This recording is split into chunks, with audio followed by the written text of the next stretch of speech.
乘風2026總決賽落幕，最終成團的12人名單裡，唐藝昕在列。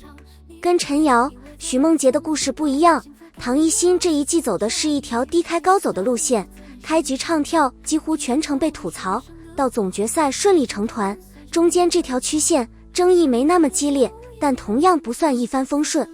先說背景，唐藝昕是演員出身，代表作有《隋唐演義》、《陸貞傳奇》、《青雲志》、大軍師司馬懿之軍師聯盟、小敏家，行業裡認知度不低。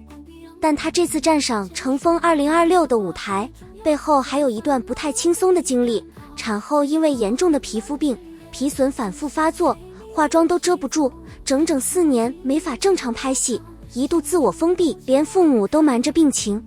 這一季乘風2026是他復出後重新被檢驗的一次重要亮相。這個背景決定了他這一季的輿論基調，從一開始就不是實力派選手如何證明自己，而是更接近普通人帶着傷痕重新出發。初舞台，唐藝昕選了蔡依林的高難度唱跳曲目 I'm Not Yours， 挑戰說唱，還自嘲中青年叛逆。一向甜美形象的她，這次走冷飒風格，反差感讓不少觀眾直呼沒見過這樣的唐藝昕。這個風格突破本身收穫了不少正向反饋，但唱跳層面的短板從這一舞台就已經顯現，到二公更明顯。他接手了隊友不願唱的 rap 段落，結果直接翻車，被網友調侃燙嘴 rap 擔當。一公組隊，唐藝昕和李小冉、王蒙組成了李唐王朝，後來被叫成各種昵稱，3個人唱跳基礎都不算強。這個組合本身在選人環節就引發過討論，李小冉拒絕了實力更強的萬千惠，轉而選擇了2位同樣零基礎的隊友，被部分網友質疑找舒適區。這首心願便利貼播出後，網絡評價兩極分化的很明顯，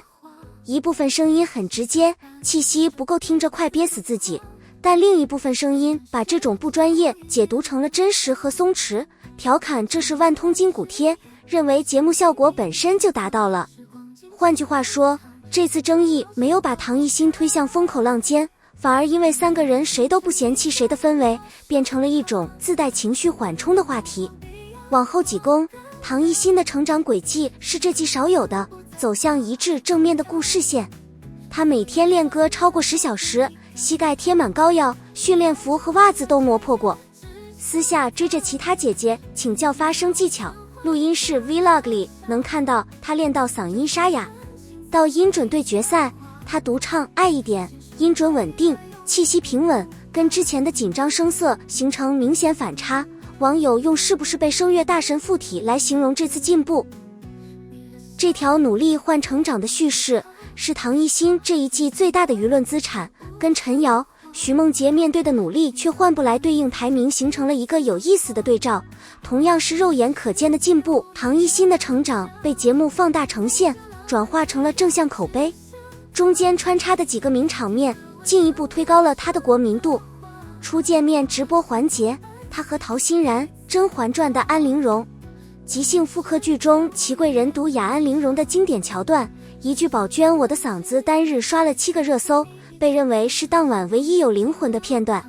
4公直播，他和孫怡等人表演膽小鬼時，假髮片意外脫落，他全程沉浸表演毫無察覺，頂着雙馬尾變單馬尾演完全場，直到拉票環節才被隊友提醒。因為他賽前剛調侃過自己壓力大到掉頭髮，這次一語成谶又上了一輪熱搜，大方自嘲的反應進一步圈粉。跟陳瑤、許夢潔類似的人氣和票數不對等問題，唐藝昕身上也存在，但烈度明顯輕一些。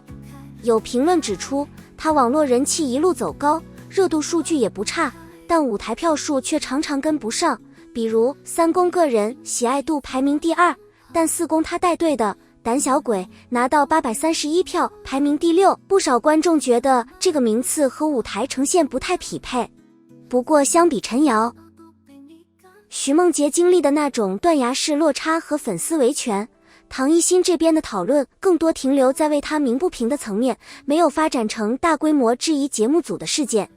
4公，唐藝昕第一次当隊長，和孫怡、范瑋琪、江雨晨組隊，選人環節接連被截胡，最後從輪空襲組上隊，被網友調侃繼承了孫怡的一切，同為第4個選人，同選了相對冷門的歌，同樣收了輪空成員。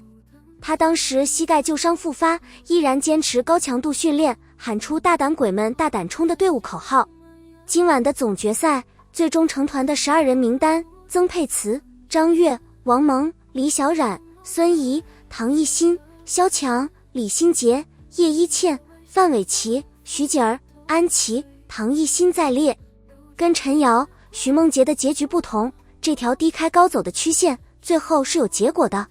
回頭看唐藝昕這一季，她身上沒有出現數據前3、排名墊底那種強對抗性的爭議，更多的是一個觀眾願意一路看下去的成長故事。唱跳短板被調侃，但她不回避，不賣慘，靠練習一點點把短板補起來，中間幾個名場面又恰好踩中了觀眾的笑點和共情點。這種普通人帶着遺憾往前走的故事，在這一季乘風裡恰好和她產後復出的背景對上了。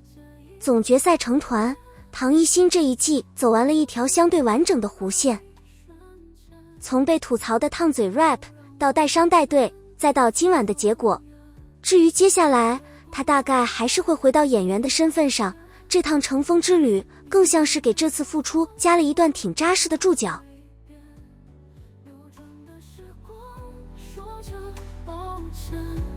卻把我們的夢藏得更深一點。